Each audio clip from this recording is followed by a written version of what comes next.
ఉండదు కొంతమందికి. ఇప్పుడు ఆవిడ సూపర్ 6 అంటే ఏందో కూడా తెలియనా వచ్చి మాట్లాడితే మనం అసలు ఆ మాటను పట్టించుకోకూడదు. బహుశా తెలిసినా కూడా వాళ్ళు ఏం చెప్తారంటే కూటమి ప్రభుత్వం ఏం చేసినా అసలు ఏం బాగాలేదు అని చెప్తారు. ఎందుకంటే అది వాళ్ళ నైజం అపోజిషన్ లో ఉంటారు కాబట్టి వాళ్ళ కక్ష ఆ విషయం ఉంటుంది, కక్కుతుంటారు వాళ్ళు కూర్చొని అదే మాట్లాడతారు, ఏది బాగుందని చెప్పరు. ఎందుకు చెప్తారండి? ఎందుకు చెప్తారు? ఎందుకు వాళ్ళు వైసీపీ కాబట్టి ఓడిపోయి ఉన్నారు కాబట్టి అది ఉంటది. కూటమి బాగా చేస్తున్నాను వైసీపీ వాళ్ళు చెబుతారా? అది అసలు సృష్టికి విరుద్ధమైన విషయాన్ని మనం వాళ్ళు యాక్సెప్ట్ చేయరు కాబట్టి వాళ్ళు యాక్సెప్ట్ చేయాలని మనం అనుకోవడం కూడా తప్పే. ఎవరైనా అంతేనండి.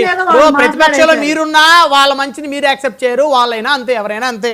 ఎందుకు యాక్సెప్ట్ చేయము? ఆయన జగన్ గారు ఏదో అంబులెన్స్ పెడితే పవన్ కళ్యాణ్ గారు ట్వీట్ చేయాలా? వాళ్ళు ఏదన్నా మంచి కాస్త కూస్త చేస్తే అప్పుడు ఏదో అంబులెన్స్ లో తీసుకొచ్చారు. అది ఒక పెద్ద స్కామే అనుకోండి. అయినప్పటికీ అంబులెన్స్ లో అవసరం కాబట్టి మనం విష్ చేసాం. ట్విట్టర్ వేదికగా పవన్ కళ్యాణ్ గారు ట్వీట్ చేశారు, అదొక మంచి ప్రోగ్రామ్ అని కూడా కితాబ్ ఇచ్చారు. అట్లాంటి సంఘటనలు వాళ్ళ దగ్గర నుంచి మనం ఎక్స్పెక్ట్ చేయం కదా. అలాంటి మనం అసలు వాళ్ళ దగ్గర నుంచి మేము ఎక్స్పెక్ట్ చేయం. అసలు నథింగ్. మాకు వాళ్ళ రియాక్షన్ కూడా మాకు అవసరం లారా. ఇంకొకటి ఏంటంటే ఉచితంగా ఇప్పుడు ఇందాకేట ఆవిడ 18,000 అంటది. ఏం 18,000? ఆవిడకేమైనా ప్రత్యేకంగా 18,000 ఇస్తామని చెవిలో చెప్పారో మాకైతే తెలియదు. 15,000 మాకు తెలిసిన సూపర్ 6 అయితే మేము చెబుతామేనండి. మాకు తెలిసిన సూపర్ 6 అయితే అమ్మా నేను నోరు మూసుకోమ్మా, నీ శ్రాయం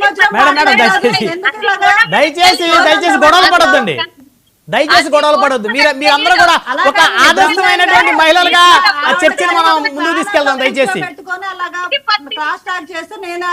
దయచేసి మాట్లాడలేదు కదా ఆవిడకి. ఆవిడ అలాగే మాట్లాడేటప్పుడు మాట్లాడితే ఆవిడ ఒక్క నిమిషం మేడం, శివపార్తి గారు ఒక్క నిమిషం. Guntur 2 town MLA, Telugu Desam party MLA Galla Madhavi గారు ఫోన్ లైన్లోకి వచ్చారు. వారితో మాట్లాడదాం. నమస్తే అండి గల్లా మాధవి గారు. నమస్తే సార్. మేడం, స్త్రీ శక్తి పథకాన్ని నిన్న ప్రభుత్వం ప్రారంభించింది. మహిళలకి ఉచితంగా ఆర్టీసీ బస్సు రవాణా సౌకర్యాన్ని. సో ఎలా ఫీల్ అవుతున్నారు మేడం మీరు ఒక శాసనసభ్యురాలుగా, ఒక మహిళగా? చాలా చాలా సంతోషంగా ఉందండి. రాష్ట్ర వ్యాప్తంగా ప్రజలందరూ కూడా చాలా స్వాగతిస్తున్న అంశం అండి ఇది. మహిళలందరూ కూడా నిజంగా చంద్రబాబు నాయుడు గారికి బ్రహ్మరథం పట్టే అంత ఆనందంలో ఉన్నారండి. సో మేడం, ఈ పథకం ఈ 3.5 సంవత్సరాలు సక్సెస్ఫుల్ గా కొనసాగుతుందా మేడం?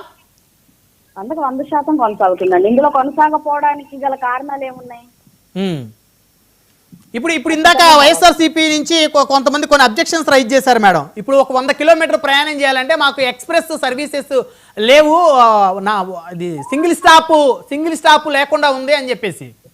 ఉన్నాయి కదండి, 100 కిలోమీటర్ల మేర మనకి ఎక్స్ప్రెస్ సర్వీసెస్ ఉన్నాయి, ఖచ్చితంగా రన్ అవుతున్నాయి ఆల్రెడీ. సో ఇప్పుడు ఈ పథకం ద్వారా మహిళలకి ఏ విధమైనటువంటి ఆర్థిక అభివృద్ధి చేకూరుతుందని అనుకోవచ్చు మేడం? ఇప్పుడు మీరు మా గుంటూరు నియోజకవర్గంలో తీసుకుంటే అండి, ఇన్ అండ్ అరౌండ్ ఎంతో మంది ఇక్కడ ఉన్న ఆఫీసులకు కానివ్వండి, ఇళ్లలో పనిచేసే వాళ్ళు కానివ్వండి, శానిటేషన్ వర్కర్లు అని కానివ్వండి, కార్పొరేషన్ లిమిట్స్ లో చేసే వాళ్ళు కానివ్వండి, అనేక మంది రాకపోకలు జరుపుతున్న పరిస్థితి ఉందండి. ఈ నేపథ్యంలో ఒక 10-12 వేల రూపాయలు ఆదాయం వస్తున్న ఒక మహిళకి 4,000 రూపాయలు ట్రాన్స్పోర్టేషన్ కి వెళ్ళిపోతున్న పరిస్థితి మనకు చూస్తున్నాం. అలాంటి పరిస్థితులు అంటే ఆ 4,000 రూపాయలు చంద్రబాబు నాయుడు గారు డైరెక్ట్ గా ఆ ఆడవారి ఖాతాలో ఉచితంగా వేసినట్టే కదండి. ఇటు తల్లికి వందనం పథకం కింద ప్రతి పిల్లవాడికి డబ్బులు, అదే విధంగా ఈ ఉచిత బస్సు వల్ల ఇలా డైరెక్ట్ గా 3,000-4,000 రూపాయలు ప్రతి కుటుంబానికి ఆ నెలకి ఆదా అవుతున్నప్పుడు అది నిజంగా కుటుంబం స్వాగతిస్తున్న విషయము.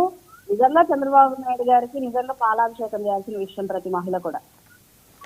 సో ఇకపోతే సూపర్ 6 సూపర్ హిట్ అంటున్నారు ముఖ్యమంత్రి గారు. అంటే ఇప్పుడు ఇంకొక 2 పథకాలు పెండింగ్ ఉన్నాయి మేడం. నిరుద్యోగ భృతి ఒకటి, అదేవిధంగా ఇంకా ఏదైతే ఇంకొక పథకం మహిళలకి 1,500 రూపాయలు 19 సంవత్సరాల నుంచి 59 సంవత్సరాల లోపు వారికి. ఈ 2 పథకాలు అమలు చేయడం సాధ్యమవుతుందా ఈ 3.5 సంవత్సరాల్లో? మీరు తల్లికి వందనం ఒక పిల్లవాడికి ఇచ్చి 3 పిల్లలు ఉంటే 2 వదిలేసిన పరిస్థితి మనం చూసామండి గత ప్రభుత్వంలో.